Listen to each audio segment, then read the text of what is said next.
Hands up if you ever watched the Pokemon anime growing up. Now, hands up if you watched an actual season of it, as in you watched every episode, start to finish, in roughly the intended order. Yeah, me neither. Like most people, I just caught random episodes as they came on TV. I had no idea what the wider plot was, and honestly it never really mattered. With the exception of the occasional tournament arc, most episodes were pretty self-contained. There have been a few times where I considered trying to watch a whole season, or even the whole show, but seeing how there are more episodes than there are individual Pokemon, it just never seemed worth it for an episodic show without any real plot or character development to be invested in. And in 2022, they finally announced the end of Ash's Eternal Adventure, and their new show, Pokemon Horizons, will be taking place in its own continuity. On the recommendation of a friend, I started watching last year, and it's surprisingly engaging. I was expecting it to just be a soft reboot, with our new protagonist starting out on a brand new Pokemon League journey like Ash did, while vaguely following the plot of Scarlet and Violet. But they immediately throw you into a whole mystery plotline with a pair of ancient artifacts, a new evil organization, a whole set of interesting supporting characters, and even a shiny Rayquaza, and that's all just within the first 6 episodes.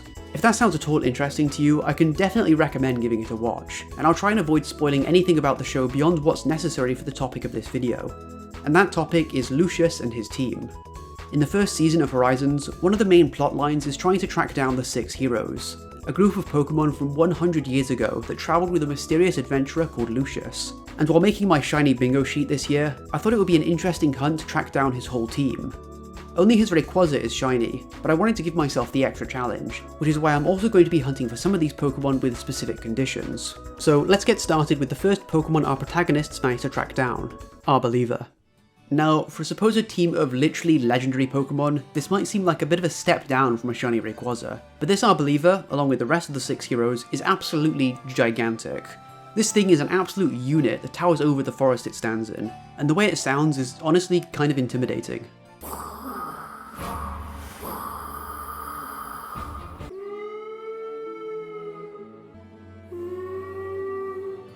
So to ensure that I can properly call my own Arboliva worthy of the 6 heroes, I'm going to have to make sure it has the Jumbo mark.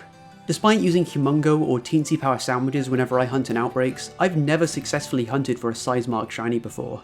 With the relevant size boost at level 3, the odds of a maximum size Smoliv is going to be 1 in 64, so this could take over 2 boxes worth of shinies before I get my Jumbo.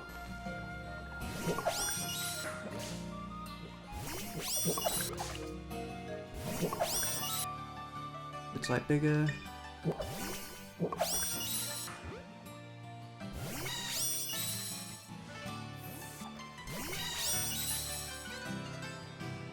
Oh, there we go, second one for today.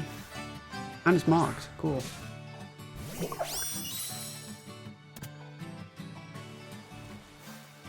Oh, another marked one, nice. That one looks kind of big. My sense of scale is just terrible though, so I have no idea. Ooh, 4th one. 3 marks in a row, damn, that's nice.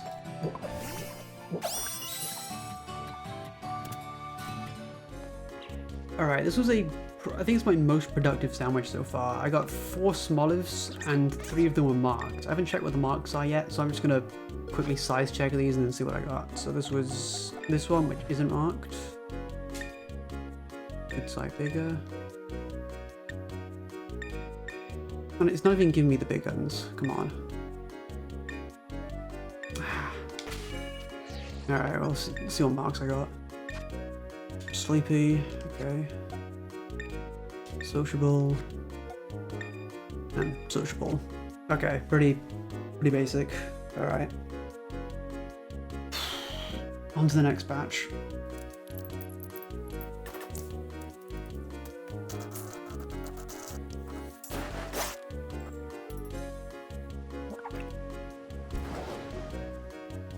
Is that a cricket? Is that a shiny Kricketot? Oh, okay. That's really cool. Not like I've gone like 4 sandwiches right now with only 1 Smoliv. Why do I keep phasing on these like full-on encounters? Come on.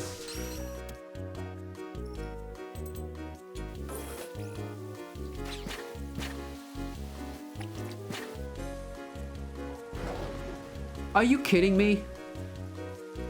I literally just started the sandwich. You...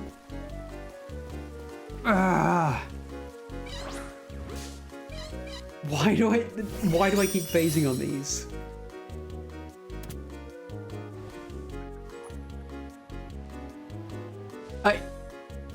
Is that... Okay. Alright, I guess.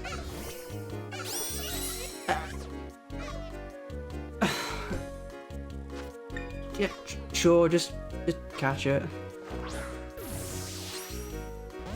That's... How do I get two things that aren't Smoliv in this sandwich? How have I found more non-Smoliv shinies than Smoliv? That's one Smoliv, one Mareep, and a Combi.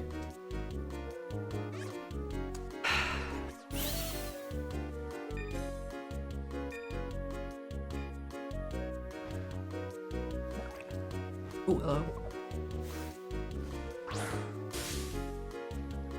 Here's one of the day. That looks a decent size.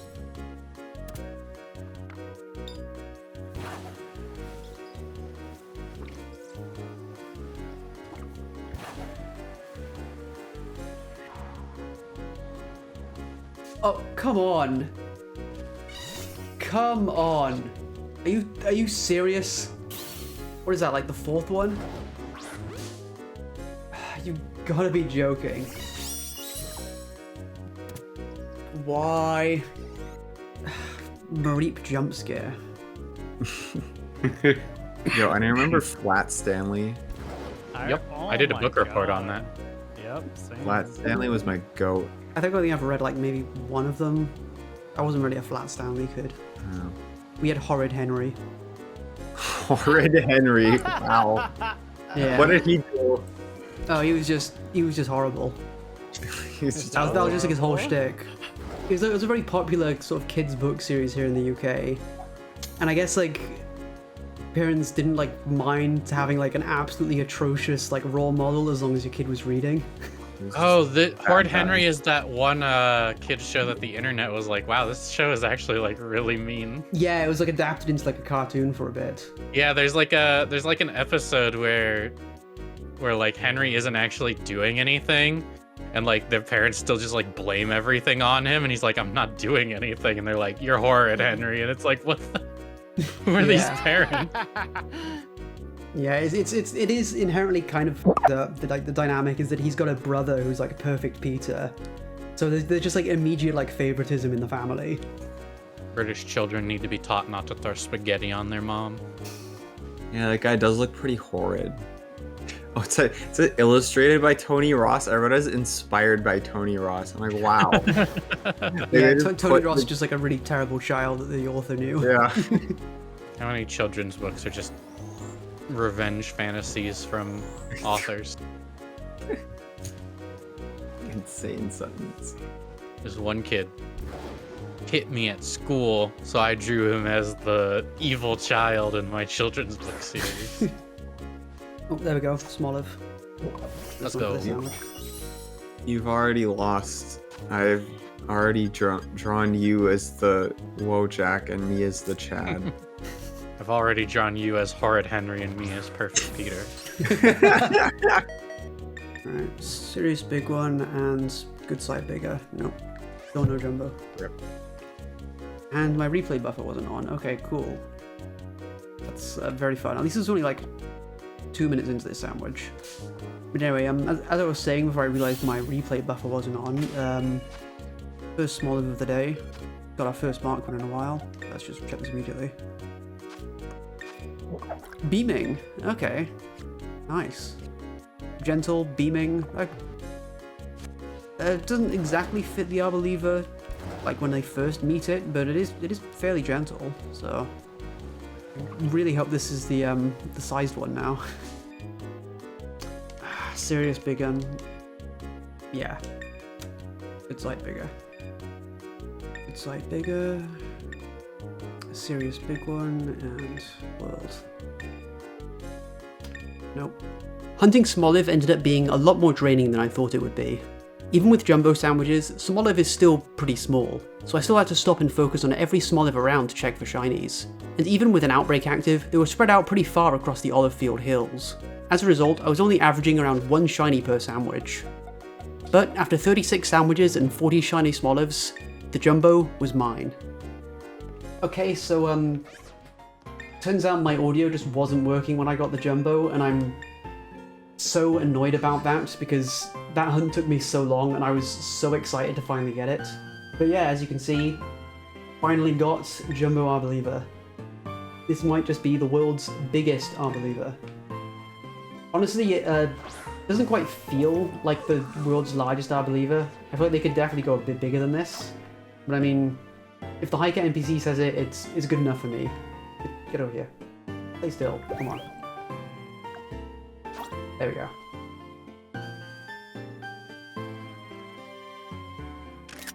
I really hope there aren't any more audio problems with future shiny encounters. That's not foreshadowing. Definitely not foreshadowing. I'd be so annoyed if there was another audio issue with the next shiny encounter. With Arboliva down, we'd now run into an immediate problem, because the next one is kind of shiny locked. The second of the 6 heroes is Galarian Moltres, and while its shiny was given away as part of an international battle challenge a few years ago, the only reliable way to encounter Galarian Moltres is in Sword and Shield, where it can never appear as a shiny. I say reliably because there is one other way to get Galarian Moltres.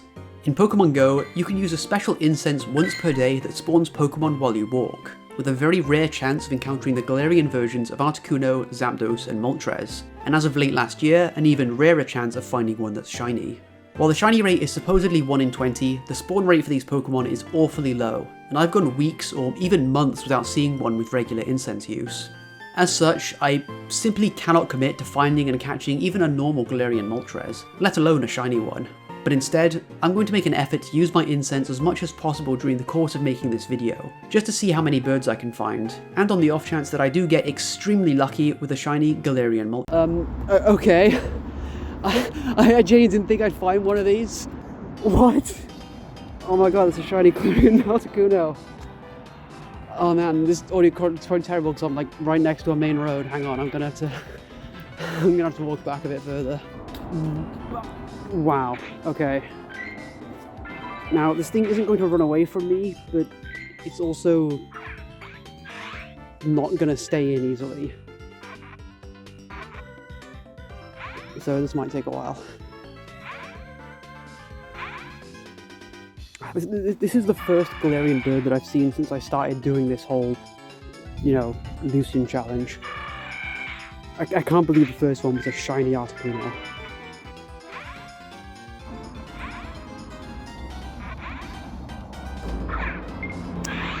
Maybe if I'm lucky there'll be another Let's Go kind of game where I can transfer this and just put it in a different ball.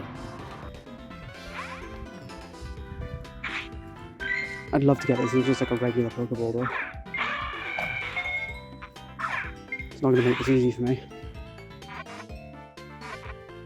Yes! Oh my god. Shiny Galarian Articuno, what the hell? Okay, let's see what the IVs are like. These are probably going to be like terrible because it's just a wild encounter, but wow, that's actually not bad. Wow, okay. I don't really know what to say here because this is like probably the most insane phase ever for something that I wasn't even like expecting to find. What is it? This is like, I've only been doing this for like a week at this point, so this is nuts. I don't even know how I'm going to fit this into the video, because I'm not even expecting to find any Galarian birds, let alone a shiny Articuno. So this will probably just be like kind of a... I'll work it out, you've already seen it. I can stop talking now. Oh, wow. Just look at this thing. This is so awesome. If it wasn't clear enough in my reaction, this was entirely unexpected. But I suppose I might as well keep going, just in case we get a Moltres encounter. What? What? This is my second bird. This is like, I got the Articuno like 2 days ago. What is happening? And why isn't it Moltres? Oh, this is so stupid. How? Like, to ruin some of the movie magic here, this is... I haven't even caught the Arboliva yet. This is like week 1. What is going on here? I haven't, like, since they unlocked the shinies for these, I haven't seen a single Galarian bird. And now, 2 shinies. I'm 2 for 2 on this hunt. I might actually be able to get Moltres at this rate. What the hell? This is absurd. I cannot overstate how absurd this is. Literally back to back, the last 2 shinies I got. Like 13th and 11th. What is going on?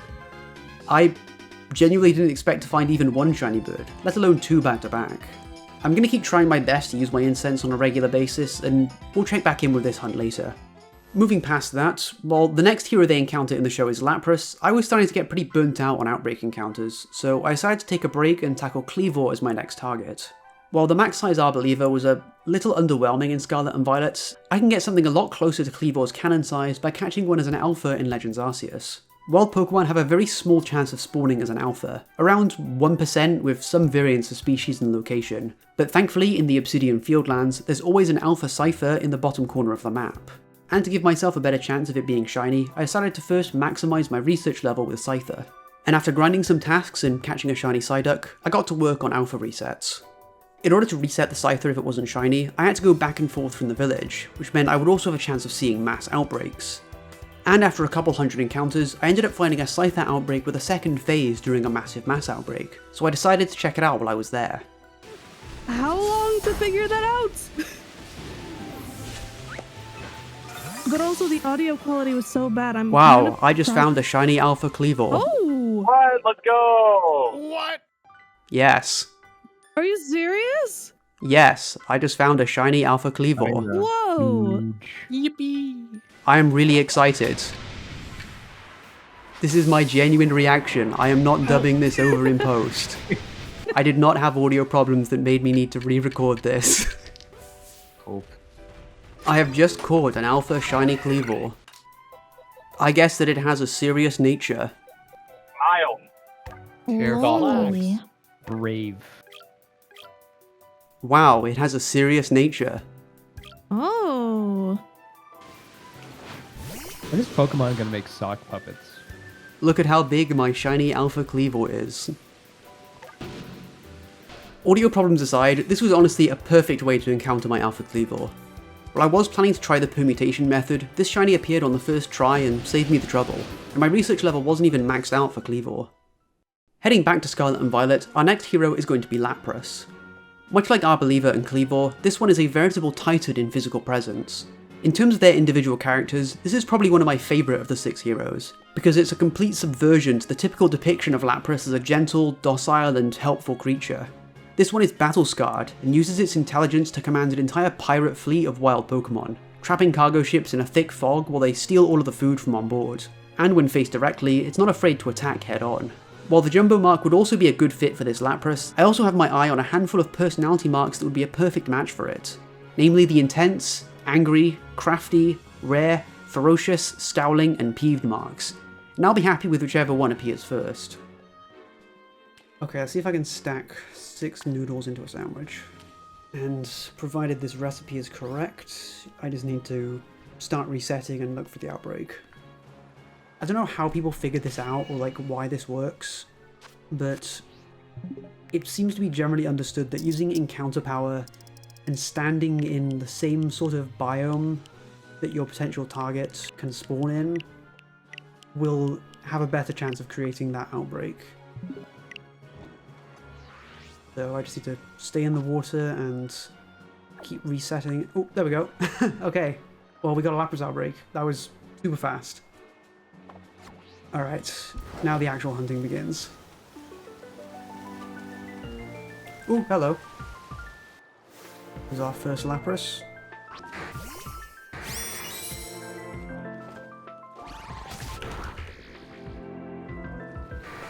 Oh, that could be a problem.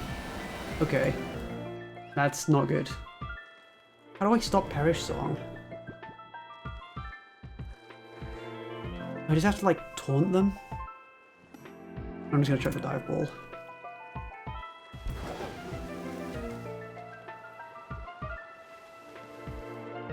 Is that...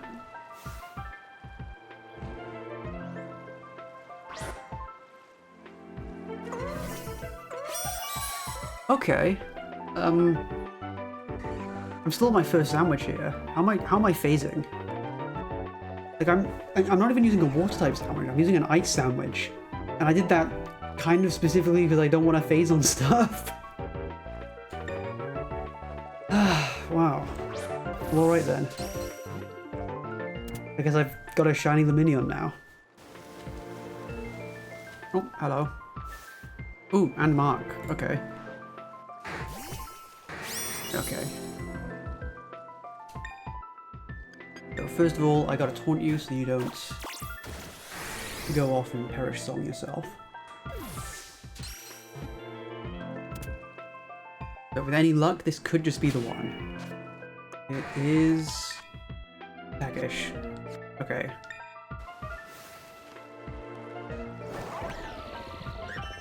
Oh, come on. How am I phasing on these? Where are you coming from?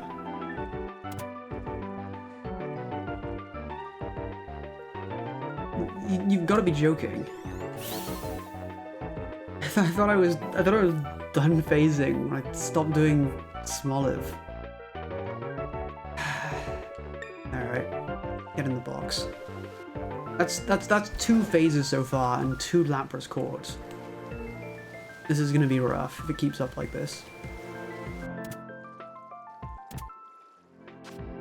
Come on, give me a good one.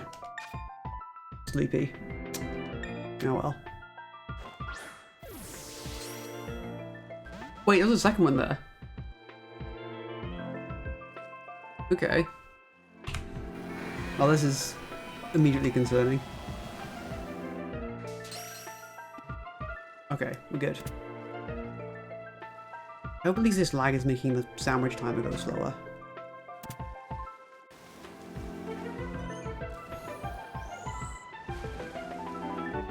Is that shiny? Is that just the sun? Nope, that's shiny. Okay. That's... That's another phase, I guess. Cool.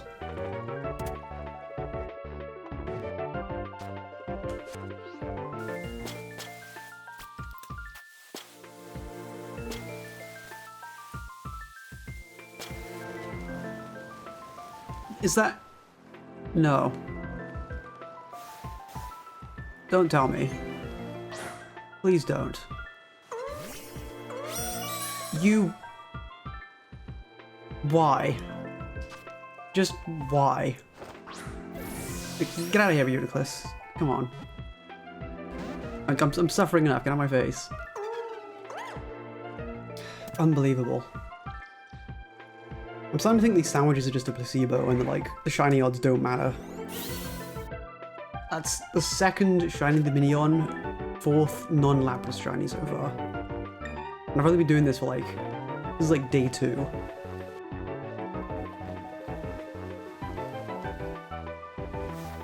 Okay, there we go, finally got another mark. But it's like the smallest possible size.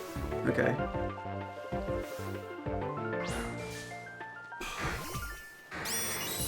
Well, in that case, I kind of hope this one isn't one of the marked ones, because I want it to be kind of big.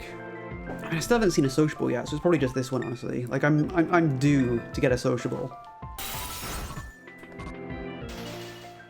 Oh, that could be a problem. Oh dear. Alright, let's see what mark this is. Is it going to be one of the ones we want? And it is... Beaming. Okay, so opposite of what we're going for. Alright. I mean, it's not a bad one to have, I guess. Did I get a Smoliv with this same mark? Yeah, I did. Wow, okay. That's interesting. I suppose that's not too bad for a first personality phase. Like, that does fit a typical Lapras. but that's not what we're going for, so let's keep going. Okay, so it's been a couple of weeks since I was hunting Lapras, and you might notice that... Hang on. You might notice that my Lapras outbreak is gone.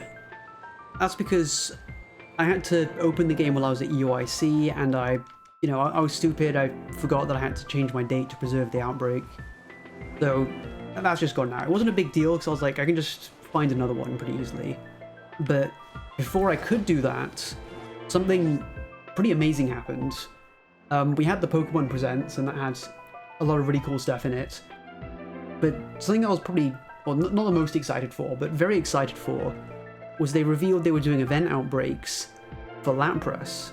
The extra bonus, aside from like the increased shiny rate, which is really going to speed this up, is that these outbreaks can also just appear on land, so I don't have to deal with kind of laggy water. They're just absolutely jamming right now. There's so many of them.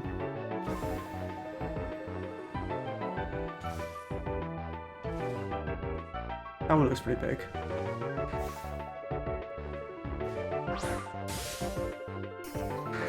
Let's see what mark this is. I mean, yeah, isn't is that like really big? Like, is this actually max size? Or is it just like a weird perspective trick? This one does seem like a lot bigger than the others. Let's see what we got. Adamant Nature 2, interesting.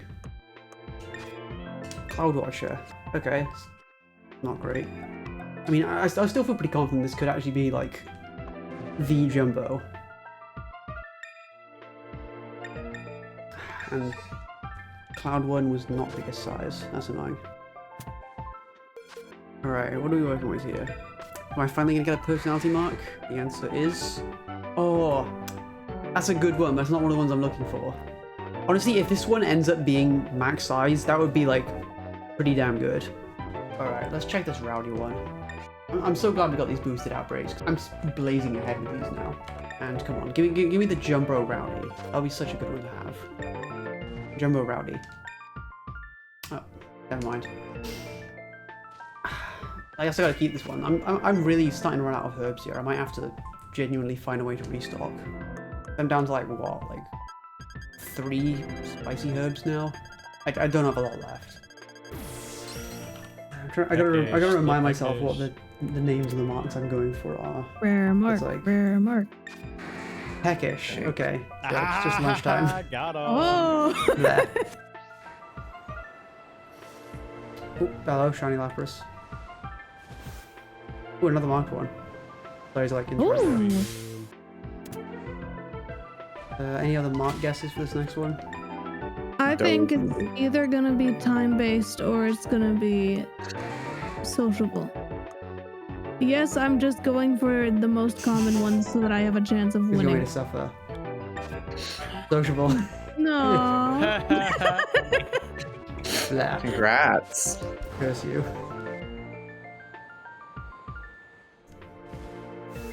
Oh, another marked one. This is going really well. Nice. And it's definitely going to be the personality mark that I want. For Definitely. sure.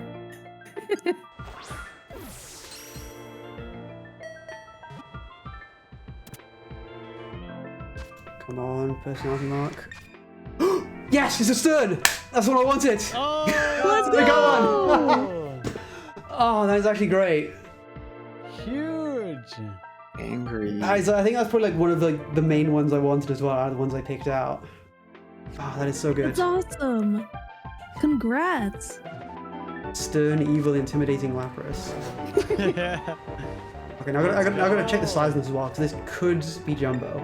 I've got like That would be insane. 1 in 64-ish, I think. And this is Don't like get your hopes up. no, I'm getting my hopes up. I've got to be hopeful. Okay. This is the one. I know it. I can tell it was like pretty big. I think.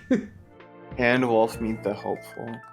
Yeah. Give me that personality mark. I'm crossing my fingers for you.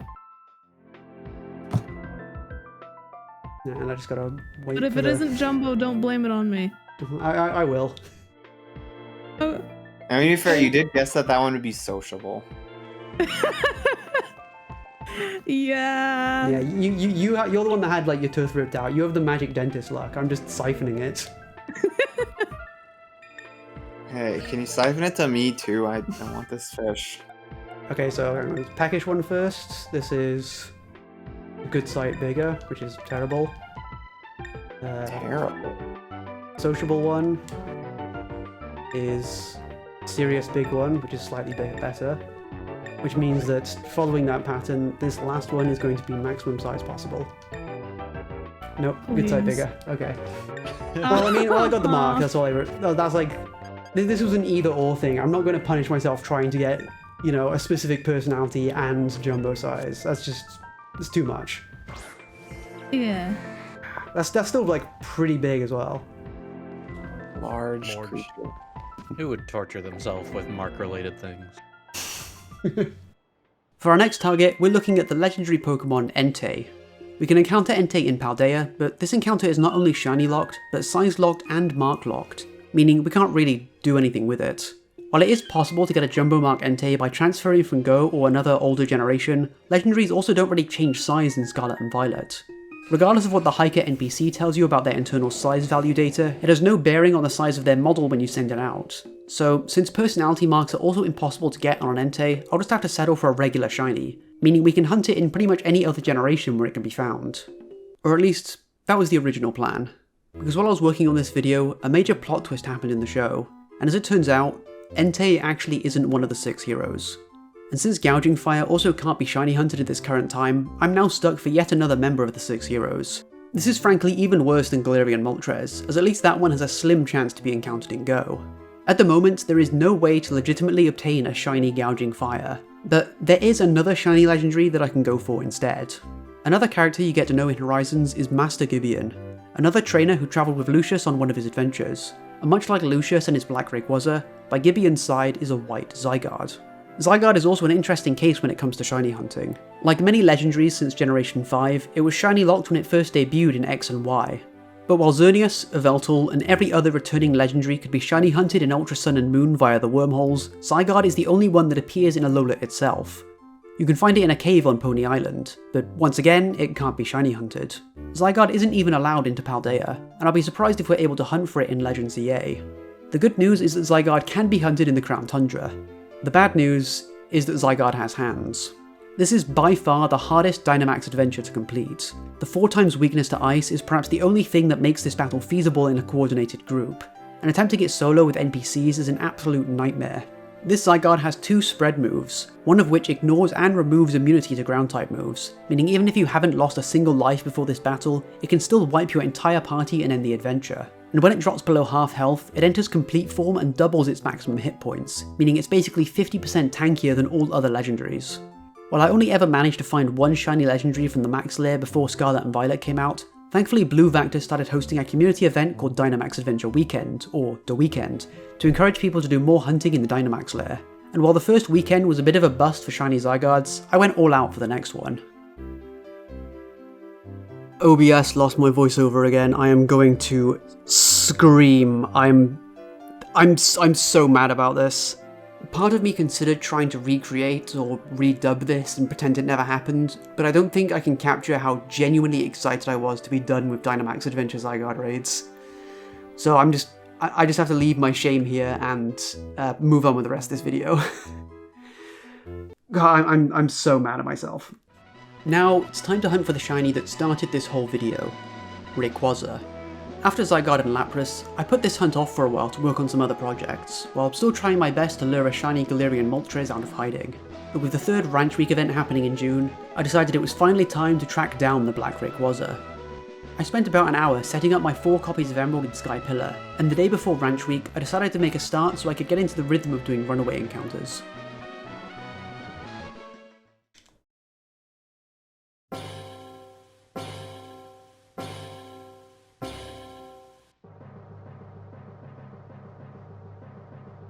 Yo, what? That... No way. I'm actually speechless. That's... 24 encounters shiny Rayquaza. That's like That's basically as fast as it took them to find it in, like, the actual show. Wow. Oh, man. I have done, like, a few Rayquaza encounters here and there before this, but this is me actually properly sitting down to hunt this. And I've already got it. Oh, that's... God, that feels almost cheap. That feels way too easy. Obviously, I wasn't going to count the Terror Raid event one because they literally just give it to you. But this feels like it was almost faster. Oh, man. I would so love to get this in a Luxury Ball because it is the perfect color combination. But it's also going to be very hard to do so. And I've already failed catching a Legendary in a Luxury Ball before. So I think if it starts hurting itself, I'm just going to have to go for the Master Ball. Okay, I had to like stop and take a moment to breathe because I'm immediately so stressed about this. Okay, I don't think this thing has any recoil moves, but I'm pretty sure it has either Roost or Recover. So chipping its health down probably isn't gonna do much. I'm also willing to make an exception for Ultra Balls, right? Because Ultra Ball is also close enough. Luxury Ball's a lot closer because it's got that red accent to it. But I think if it starts getting dicey, I'll chuck a few Ultra Balls and I'll save Master Ball as a last resort.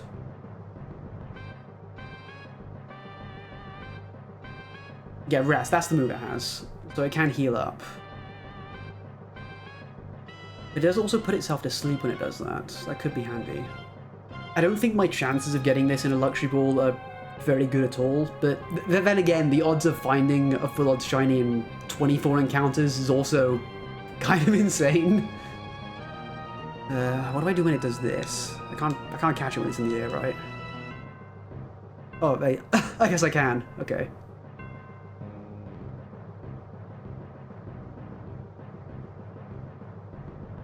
Oh, and that immediately takes me out. Okay, do I have any other, actually, things to put it to sleep? This might be a problem. I think I'm going to take my chance with the Ultra Balls at this point. Like, without consistent sleep, I've got no shot of getting it in a Luxury Ball.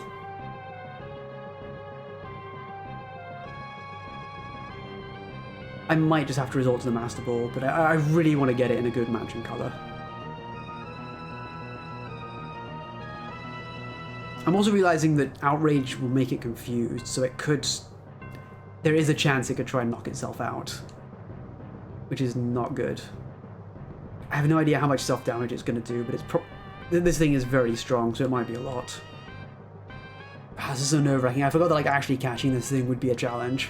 I didn't think I'd get this far this fast. Oh, it's going for the Outrage again. That's really going to hurt. Yeah, it's a straight up a one-shot. Come on, just stay in the Ultra Ball, please. Oh, 2 shakes.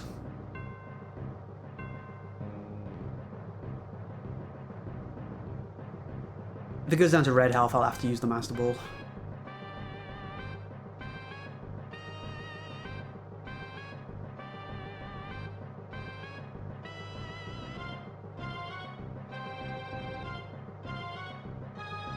Oh no, no, no.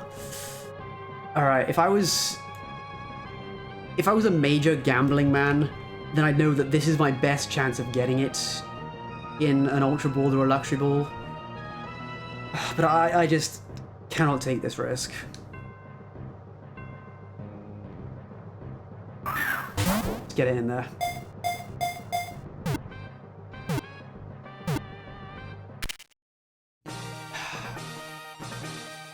And that's the team mostly done. I still haven't found a Galarian Moltres, but I have no idea if I was like even in the cards for me. I was really not expecting this so fast. I was thinking this is maybe like I know 4 consoles is a pretty fast way of hunting, but I was expecting this to take maybe a week. I was not expecting it to happen in 1 day. Alright, let's go nature check this thing. Adamant would be pretty awesome, but I'm going to guess Gentle. I got a gut feeling. Well, there's my Ho-Oh from last Ranch Week. This is one day before Ranch Week happens, so I feel a bit bad that this can't go on to do Toasty's Ranch, but I'll have to... I'll just live with it. Alright, so... the nature is... Jolly. That's actually insanely good. That's like perfect for a Rayquaza, I'm pretty sure. Man. Shiny Rayquaza just looks so good in Gen 3. This is good in pretty much every gen, actually. It's remarkably consistent. I was really not expecting Rayquaza to be the fastest hunt out of this whole team. But I'm not complaining. While finding the shiny so fast does feel a little anticlimactic, it's also quite fitting in the context of the show. They spend so long chasing rumours and following it across multiple regions, only for it to immediately show up out of nowhere once the other 5 heroes have been caught. Speaking of, all we have left now is Galarian Moltres. Finding both Articuno and Zapdos so fast gave me some hope that I could get Moltres as well, but in the 6 months following these encounters, it's become increasingly clear just how stupidly lucky I got. I did manage to find and catch my first Galarian Moltres a few days after Zapdos, with the help of a Master Ball, but after that, encounters with Galarian birds would be few and far between. There was even a Horizons themed event with these cool snapshot cameos, but unfortunately there didn't seem to be any increase in the rate of Moltres encounters. And after all the work I put into hunting the rest of this team, I didn't want to just leave this video unfinished for a hunt with no clear end in sight. Even if I do find another shiny Galarian bird, the odds are more likely that I'll find a second Articuno or Zapdos first. But there is a way I can get one more Moltres encounter. Pokemon Go announced there would be a chance to encounter one of the 3 Galarian birds as part of a research ticket, and while I'm going to have to pay £6 for the privilege, I think this is the only way I can bring a definitive end to this wild bird chase. I'm not going to financially recover from this. For £8, I feel like they should give you an encounter with all the birds. I mean, that's like quite a lot as far as a microtransaction goes. Okay, seems easy enough.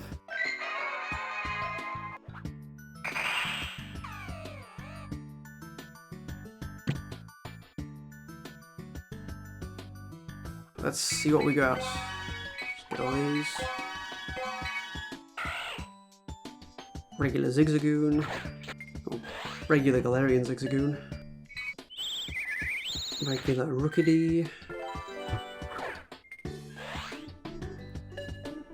Alright, this is the one.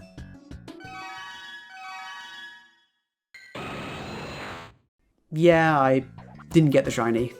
Would have been a cool ending if I did, though. That was brilliant, Candle, for me. Very much enjoyed.